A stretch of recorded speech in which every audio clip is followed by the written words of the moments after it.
जय हिंद बच्चों, welcome in Hindi class and I am your Hindi teacher. बच्चों, आज मैं आप सबको हिंदी नवनीत में मेरी पहली विदेश यात्रा पाठ पढ़ाऊंगी। पिछले भाग में मैंने इस पाठ के बारे में कुछ आप सबको बहुत कुछ बताया था। तो आइए बच्चों, इस वीडियो में मैं उसे कंटिन्यू करती हूँ।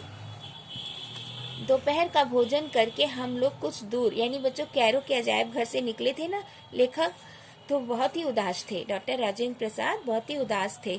और फिर उस समय दोपहर के भोजन के बाद हम लोग, यानी कौन, लेखक और उनके और अन्य साथी, कुछ दूर तक मोटर पर पिरामिड देखने गए। एक स्थान पर पहुंचकर मोटर छोड़ देनी पड़ी।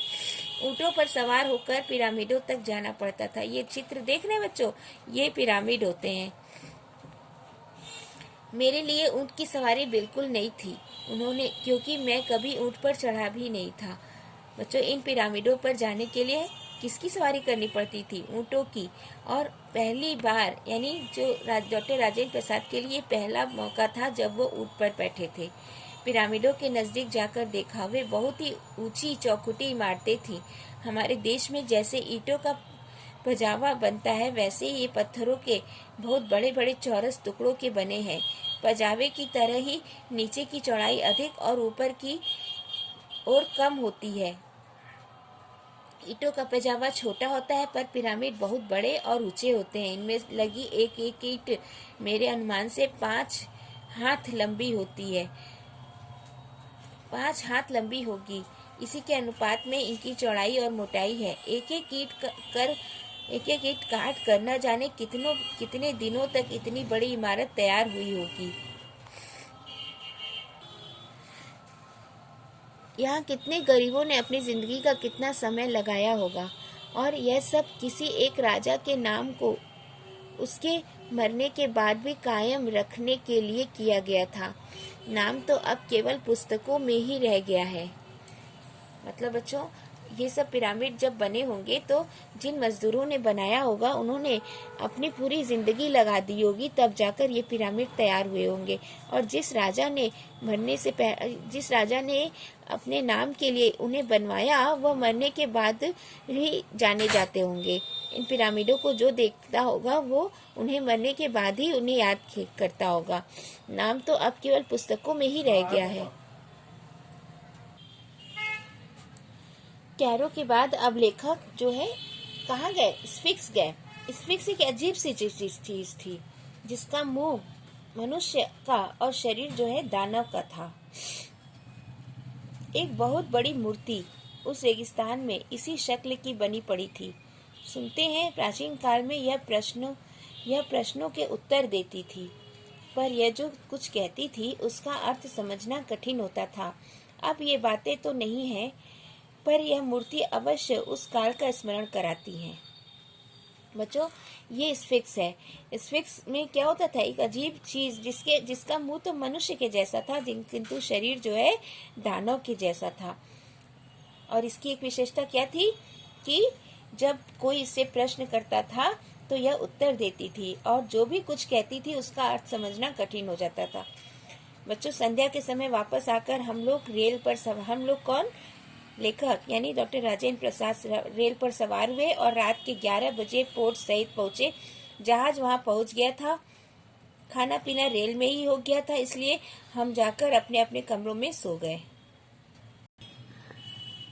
भूमध्य सागर पहुंचने पर कुछ सर्दी लगने लगी। लाल सागर तो बहुत गर्म था, अरब सागर से भी अधिक। भूमध्य सागर में हवा भी कुछ जोर से चलती थी, इसलिए जहाज कुछ हिलता था। कुछ दिन बाद हम मार्सेल्स यानी फ्रांस पहुंच गए। रास्ते में कोई विशेष बात नहीं हुई। समुद्री यात्रा में चारों ओर पानी पानी दिखाई देता है। जिस दिन रात पानी देखते देखते 1-2 दिनों बाद ही जी उब जाता है। बच्चों, समुद्र की सफर जो होता है, समुद्री जहाज से जो सफर किया जाता है, उसमें क्या होता है? चारों ओर क्या होता है? पानी ही पानी होता है। तो रात दिन पानी पानी देखते देखते 1-2 दिन बाद मन हमारा उब जाता है। फिर अगर कहीं गुजरता हुआ जहाज आ जाए या जमीन देखने में आ जाए तो वह आनंद होता है। मतलब कहीं द्वीप दिखाई दे दे या फिर कोई जहाज गुजरता हुआ दिखाई दे दे, तब यात्री लोग थोड़े आनंदित होते थे। सभी मुसाफिर उसे इस तरह देखने लगते थे मानो उन्होंने कभी जमीन देखी ही नहीं। है ना बच्चों आश्चर्यजनक बात। अब मॉसेल्स में एक हम जब सवेरे ही उतरे, वहाँ एक होटल में, मॉसेल्स क्या, फ्रांस के मॉसेल्स में जब लेखक वहाँ पे होटल में ठहरे, तो वहाँ भी कुक कंपनी की कृपा से शहर को देखने योग्य सभी स्थानों को देख लिया। सवेरे जहाज से उतरते ही मैंने रात को रवाना होने वाली गाड़ी में अपने लिए जगह बुक करा ली थी। दिन भर घूम घाम कर रात की गाड़ी से पेरिस के लिए रवाना हो गया। वहाँ फिर जहाज पर चढ़कर संध्या होते होते डोवर में उतरा। डोवर से रेल में चढ़कर रात के लगभग 9 बजे लंदन पहुँचा। मैं मार्च के तीसरे सप्ताह में लंदन पहुँचा,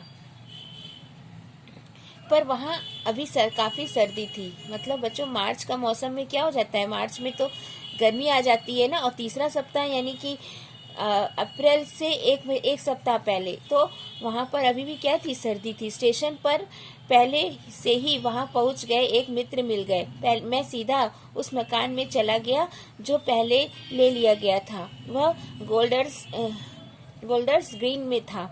हम लोग कुछ दिनों तक वहीं ठहरे बच्चों। वहाँ पर भी उनके एक मित्र मिल गए और उन्हें अपने मकान में ले गए। फिर वहाँ से चलकर मैंने वनटेल, न्यूटाटेल, लोसान और जिनेवा शहरों को देखा। न्यूटाटेल में एक आश्चर्यजनक घटना हुई बच्चों। मैं वहाँ बाजार में घूम रहा था। एक दुकान में हाथ के बुने हुए कपड़े बिकते थे। एक लड़की बेचने का काम कर रही थी, तो वह अंग्रेजी भी जानती थी। मैंने हाथ के बुने कपड़े के बारे में बातचीत की। उसने मेरे कपड़ों को देखा और समझ लिया कि मैं हिंदुस्तान का रहने वाला हूँ। मुझे यह जानकर आश्चर्य हुआ कि न केवल गांधी जी का नाम जानती थी वह लड़की, बल्कि गांधी जी के संबंध में जो ग्रंथ उसे मिल सके थे उन्हें भी वह पढ़ गई थी। बच्चों यह एक आश्चर्यजनक घटना थी लेखक के लिए। वहाँ के प्रसिद्ध स्थान देखकर मॉसेल्स के लिए रवाना हुए। मॉसेल्स से मुल्तान नामक जहाज पर सवार होकर वह मुंबई उतरे। मॉसेल से वह सीधा कहाँ उतरे, अब मुंबई आकर उतर गए। बच्चों यह डॉक्टर राजेंद्र प्रसाद की पहली विदेश यात्रा का वर्णन है। इस पाठ को आप सब स्वयं से रीडिंग लगाइएगा व अभ्यास कार्य भी करने का प्रयास करिएगा। Thank you.